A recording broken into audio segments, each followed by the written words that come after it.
panghuli, pampito, sa Lucas 23:46, Ama, sa mga kamay mo ay inihahabilin ko ang aking espiritu.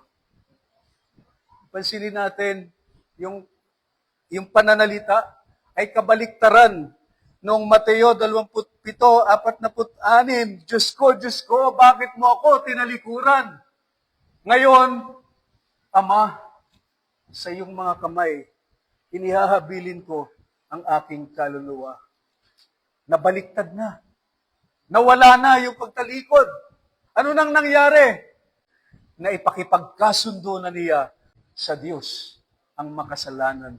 Dahil sa kanyang ginawa, nalubos na, naganap na ang mga dapat ganapin para ang makasalanan ay matanggap ng Diyos. Nagpapakita rin ito ng kapamahalaan ni Jesucristo. Doon sa kanyang kamatayan, siya ay hindi biktima ng kawalang katarungan. Yung kanyang kamatayan ay ayon sa kanyang pamamahala. Sabi sa 1:17-18, sapagkat ibinibigay ko ang aking buhay upang ito'y kunin kong muli. Walang nag-aalis dito sa akin, kundi kusa akong ibinibigay. May kapangyarihan akong ibigay ito at may kapangyarihan akong kunin itong muli. Tinanggap ko ang utos na ito mula sa aking Ama. Ito ay nagpapahiwatig o nagpapakita ng payapang kamatayan. Si Jesucristo ay namatay na payapa sapagkat napayapa na ang puot ng Diyos para sa makasalanan. At dahil si Jesucristo ay kahalili ng makasalanan, siya'y gumanap sa lugar ng makasalanan, yung kanyang kamatayan ay kamatayan ng makasalanan.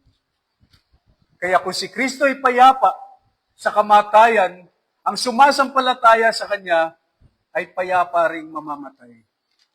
Ito yung kapayapaan sa kamatayan. Ang tao ay likas na may takot sa kamatayan.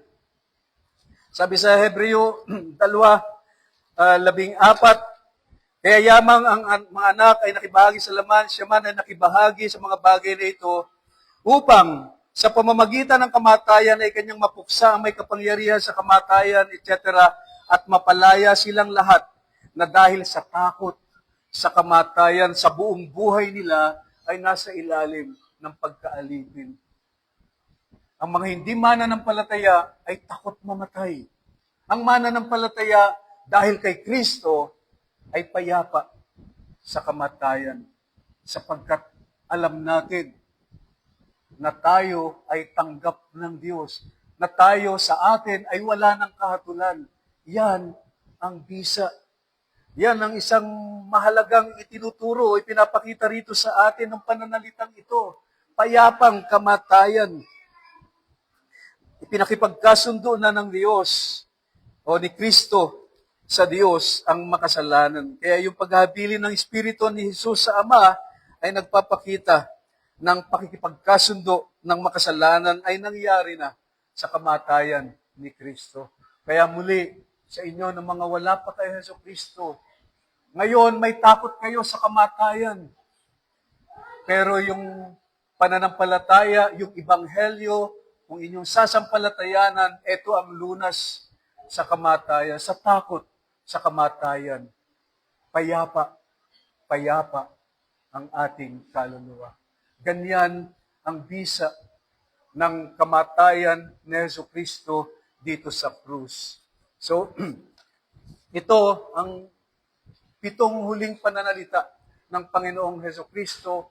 Lahat ay may kaugnayan sa Ebanghelyo at nagbibigay ng katiyakan ng kaligtasan sa sino mang sasampalataya sa Kanya, ng kapayapaan sa takot sa kamatayan ng sino mang sasampalataya sa Kanya. Totoo ang ginawa ni Jesucristo.